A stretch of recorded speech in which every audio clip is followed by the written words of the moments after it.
it was one of those things that's like recommended to you on the side, where it's like, you know, if I were a smart Marine, I would I'd have an AK or something in my vehicle just in case, you know, somebody accidentally gets killed, you know, I wouldn't get in trouble for it because, oh, well, it's obviously an insurgent. He has a weapon. So you're in the clear because you killed an insurgent.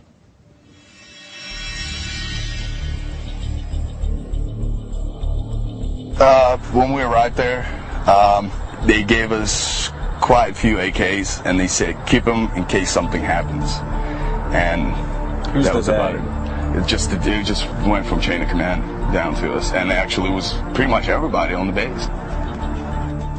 When mistakes were made, we carried drop weapons. These weapons right here were taken from the Iraqi police back during our first deployment. And this is just an example that we would take their weapons and carry them around with us in case we did mess up and shot the wrong person. I've heard numerous circumstances of civilians getting killed, and then you know, soldiers and Marines subsequently placing weapons on their bodies or placing wire on them. We would photograph all the people we killed, and in the photographs there would be the object, either the shovel or the AK-47, and that was proof enough to protect the individual soldiers from getting tried for any sort of crimes. We hear of very few of the prosecutions that actually occur in Iraq and Afghanistan. But of those that have made the newspapers, I can think of 3 off the top of my head, which involved dropped weapon. So yes, it does happen, and it happens more frequently than we would like to believe, and certainly more frequently than we know.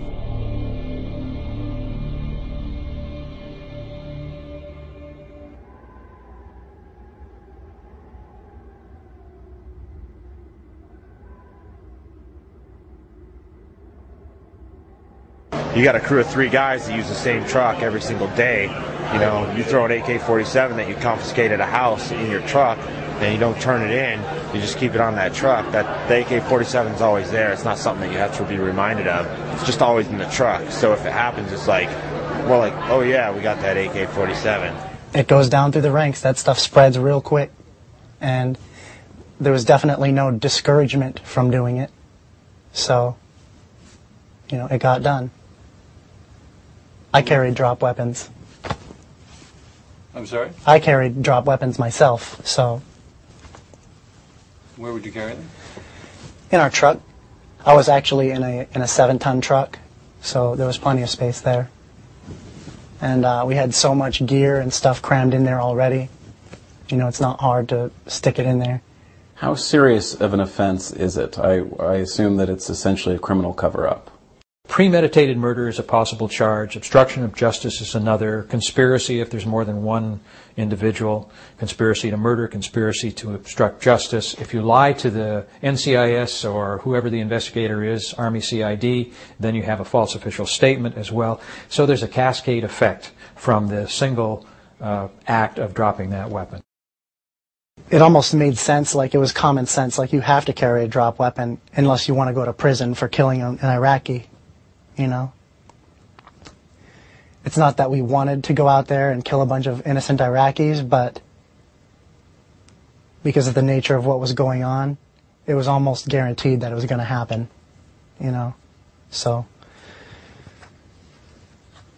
like, it was a natural step to hear drop weapons and all that. Like, it made sense. You take a commander, he's in charge of all these young men, and it's his responsibility to get them home safe. You know, what's going to look worse on him? Losing a soldier and having to go tell his mother that he just died? Or having some Iraqi that you can just throw in a dumpster or throw over a wall or hide under some brush or throw in a drop weapon on and say he was an enemy combatant and let's move out? I absolutely heard superior officers and higher ranking officials talking about this stuff, you know. I'm not talking about, like, sergeant, you know, so-and-so, or, you know, lieutenant so-and-so. I'm talking, like, majors and, You know, you got a lieutenant colonel talking to, you know, the sergeant major of the battalion, and it's like they're talking about this stuff openly. They're like, yeah, it's against the rules, but you got to cover your ass somehow. Individuals don't want to have to deal with a wrongful death, don't want to have to deal with a murder. I mean, if the troops go out and kill somebody and CID has to be brought in, and suddenly you're being investigated for your performance in training your troops and then in reporting or not reporting what you knew or should have known, then this presents serious problems for the commander. And commanders may, some weaker commanders may be willing to even encourage this.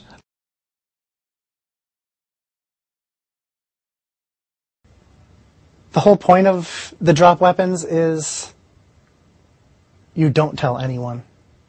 Because the second that word is even mentioned, you're going to get burned. You're going to get fried for it. You know, and that's well known.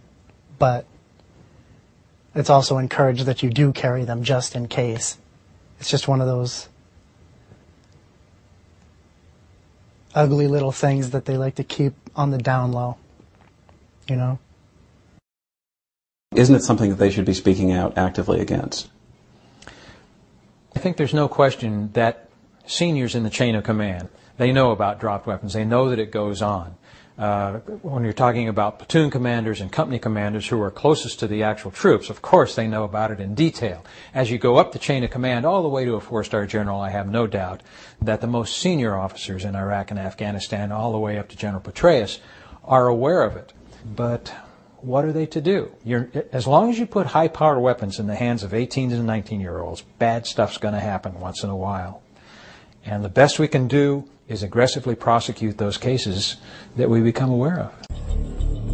Everything we did there, and when we were there, it didn't seem wrong. Everything was right because people that we charge with, people that we trust, and people that we have to take care of us, they tell us it's fine because they give us the rules of engagement and they do it. And we just, unfortunately, we're young and our brains are innocent and they control it. And when you tell a 19, 20-year-old kid that just, you know, sees his friends get killed and things blowing up all the time, he don't care. If you tell him this, he'll do it. When you know something is wrong, but you feel like you have to do it if you want to survive and you want to go home to your family, it's almost like you're being put in a place where you have no choice except to be dishonest. And I think that's a difficult burden to place on people. I don't think it should be placed on people. I don't think that's right. The American public just doesn't know what's going on, and the American public doesn't care. Unless they've got a son, brother, husband, wife, sister over there, they just don't care. It doesn't touch them. And that's not necessarily their fault. I think it's our leadership's fault. I am certain that drop weapons are still getting used today. Things are still going on the way they were then. It's still getting used. I guarantee it.